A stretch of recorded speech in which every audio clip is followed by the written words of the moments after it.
you no longer have to conclude that the world is non-local or indeterministic or anything like that. It's just that certain counterfactual worlds, which might seem plausible, in your head, are actually technically inconsistent with the laws of physics. So some who shall not be named may call that conspiratorial. Yeah. Okay, so I want you to explain your thoughts on that, as well as tie it into when people say that the universe is not locally real. What are your views? Well, just on the last point, this is, of course, was the headline, if you like, when Clauser, Aspect, and Zeilinger won the Nobel Prize a year or so ago. The headline, for showing that Bell's inequalities were violated. And the headlines, the world is not locally real. So what they mean by that is that the world is, either it's not, there's something kind of inherently indeterministic about the world, or at least the world can't be described with with deterministic equations. Or that, and possibly that, the world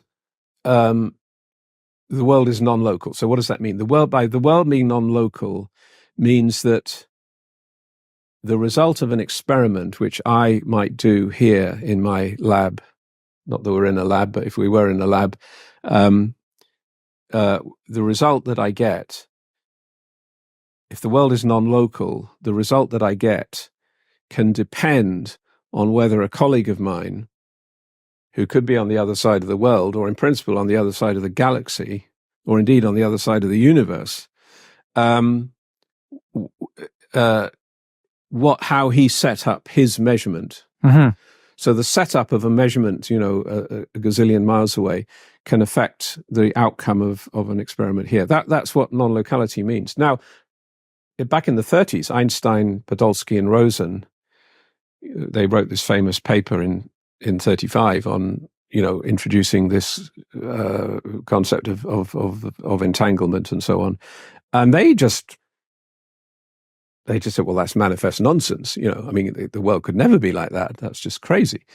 And yet, whatever we are now, almost 90 years later, we're somehow concluding that, the world might be non-local. The one thing that they rejected as completely barking mad. So this is why I have been, and kind of motivated by my background in nonlinear dynamics and chaos theory and chaotic geometry. I've been kind of going back with an absolutely, fine tooth comb through the proof of Bell's theorem, and pointing out this kind of implicit assumption which comes. It's usually introduced when they introduced a hidden variable model. There's an implicit assumption that the hidden variable model has this property that you can hold fixed the hidden variables and change the measurement settings as you like. So you say, okay, well, I did an actual experiment with an actual hidden variable and an actual experimental setup, but according to my model, I could have hypothetically, counterfactually, could have changed the measurement setting, keeping the hidden variable fixed, and I got a sensible result. And I'm saying there are models, and the one based on this invariant set idea is an example of that. And we could perhaps talk about another one, because it also comes out of, you get the same result if you discretize Hilbert space. So we'll talk about that in a minute. And that may be a more direct way of seeing it if you're an expert in quantum mechanics. But that's, if you don't have this property of counterfactual definiteness, then you can indeed violate these Bell inequalities without having to assume indeterminism or non-locality. Now, is it conspiratorial? No, it's not. The conspiracy argument, it arose from a paper which the philosopher Abner Shimoni wrote shortly after one of Bell's papers in the 1970s, where they introduced, it's kind of a bizarre idea in a way, but you could technically explain the Bell inequalities if somehow you could corrupt the minds of the experimenter to perform an experiment, where the experimental settings were, let's put it like this. It's, if you imagine the particle that was being measured somehow sent a weird message out through the ether into the brain of the experimenter, and the experimenter wasn't aware that their brains were being corrupted, and the message was telling them, make sure you set your measuring system like this, so that would be a conspiracy. And that would apply even in the case that the measurement was made by some random number generator? Well, yeah. You're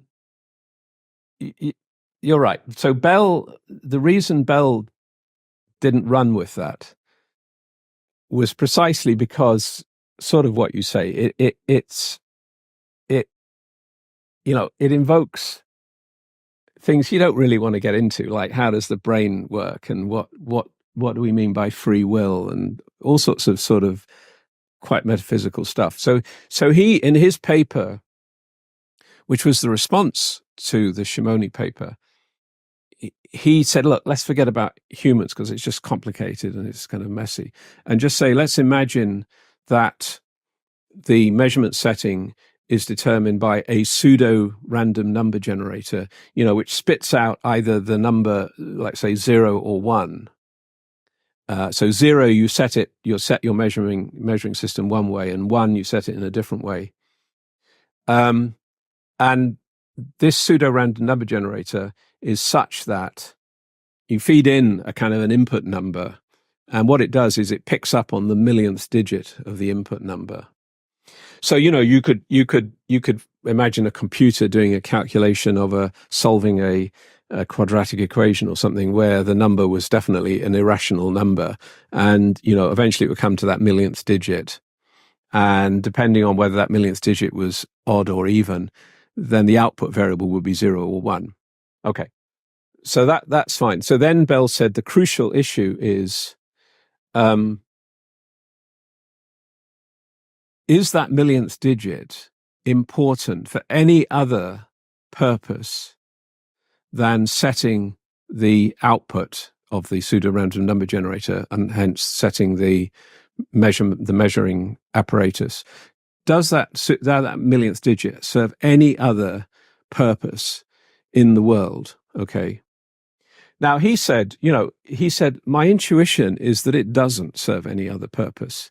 But at the end of his paper, and this is a crucial point, he said, actually, I'm not completely sure that's the correct conclusion. And it may be that one day somebody does come along and explain why that millionth digit could be important for a distinctly different purpose. So Tim came along. Well, whether I came along or not, but I am claiming that, you see, changing that millionth digit is, again, an example of a counterfactual. And if, just for the sake of argument, if that changing that millionth digit took you off this invariant set, then that perturbed state of the world where the millionth digit was different would be the whole world would be inconsistent with the laws of physics. So all the galaxies would vanish in a puff of smoke, puff of metaphysical smoke, let's say. Everything in the world would vanish in a puff of metaphysical smoke. So that millionth digit is not only important, it's vital for the existence of everything in the world. So that would be, now, right or wrong, don't know, but this is this would contradict Bell's intuition, which, as I tried to emphasize, he wasn't 100% sure about, that millionth digit could actually be an important piece of information for other purposes than just setting the apparatus. There was a philosopher named David Lewis, and he had this construct called possible worlds and impossible worlds. Yes. So are you suggesting that what's not on the invariant set is then an impossible world that we thought was possible? That's exactly right. That's exactly right. So it looks possible, and our brains, which have limited computational capacity, let's say, think of it as possible, but actually it's an impossible world. I just want to say one other slightly technical thing, because sometimes this is another argument people raise with me. Sure. Which is that, I'm seemingly invoking tiny perturbations, to the millionth digit or to the billionth, could be the billionth digit or something, and saying that has a radical effect on, on the ontological status of the world. And isn't that fine? Isn't that very fine tuning? Isn't the world very fine tuned then, that you're not even allowing me to change the millionth digit? One of the things I try to emphasize in the geometry of fractals is that real numbers are actually not a very useful tool for looking at the geometry of fractals. And there's a whole different type of number system called Padic numbers, which are completely bread and butter to number theorists, which tie much more closely to fractal geometry than real numbers. And these Padic numbers are associated with a very different type of distance function or metric compared to real numbers. So real numbers have what's called the Euclidean metric, which we're all familiar with. As my fingers approach each other, their Euclidean distance is getting smaller and smaller. But the Padic distance behaves a bit differently to that. And in particular, if 2 points are on this invariant set, then their Padic distance can be small. But a point that's in the gap between them actually has a very large Padic distance to a point on the invariant set. So this is a very robust scheme from the Padic perspective. And this is one of my sort of goals in life, is to educate physicists much more with Padic numbers, because I think they give whole new insights into the way of the world. And we might talk about one of these perhaps a bit later, which is the difference between determinism and predestination. If you enjoyed this TOE clipping, then the full video is linked in the description. You should also sign up for TOE Mail, which is again in the description and the pinned comment. You'll receive immediate access to all exclusive updates from the Theories of Everything podcast. It also helps me communicate directly with the core TOE community. You'll also receive my top 10 TOEs. Think of it as the intellectual version of Quentin Tarantino's Obsession.